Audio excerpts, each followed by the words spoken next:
నమో భగవతే రుద్రాయ. మార్చి 3, 2026 మనకి సాయంత్రం 3:36 నుండి 6:47 వరకు కూడా మనకి కేతుగ్రస్త చంద్రగ్రహణం అనేటటువంటిది ఉన్నది.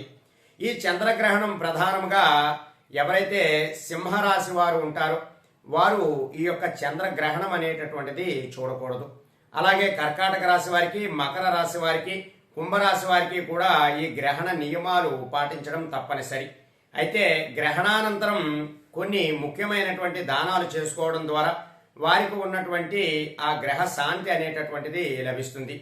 ముఖ్యంగా గర్భిణీ స్త్రీలు ఎవరైతే ఉంటారో వారు ఈ గ్రహణ సమయంలో చదువుకోవలసినటువంటి ముఖ్యమైన స్తోత్రాలు ఏమిటి అంటే గర్భరక్షా స్తోత్రం అనేటటువంటిది ఖచ్చితంగా పారాయణం చేసుకోవాలి. అలాగే హనుమాన్ చాలీసా పారాయణం చేయాలి. విష్ణు సహస్రనామము గాని, లలితా సహస్రనామ స్తోత్రము గాని, మృత్యుంజయ మంత్రము గాని ఈ గ్రహణ సమయంలో గర్భిణీ స్త్రీలు ఖచ్చితంగా పారాయణం చేసుకోవాలి. ఇలా చేయడం ద్వారా గర్భంలో ఉన్నటువంటి శిశువు తేజోవంతుడై చక్కనైనటువంటి మేధస్సు కలిగి ఉండి చక్కనైనటువంటి ఆలోచనలు కూడా కలిగి ఉండి జన్మించేటటువంటి అవకాశాలు చాలా ఎక్కువగా ఉంటాయి.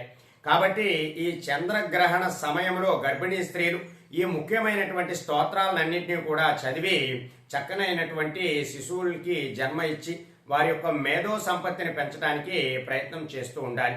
తద్వారా మనకి ఆ భగవంతుడి యొక్క అనుగ్రహంతో, నవగ్రహాల యొక్క అనుగ్రహంతో చక్కనైనటువంటి శుభ ఫలితాలు అనేటటువంటివి మనకి కలుగుతాయి. కాబట్టి గర్భిణీ స్త్రీలు ఖచ్చితంగా ఈ శ్లోకాలని, ఈ మంత్ర జపాలని కూడా చేసుకోవడం ద్వారా మంచి ఫలితాలు అనేటటువంటివి గ్రహణ సమయంలో ఉంటాయి.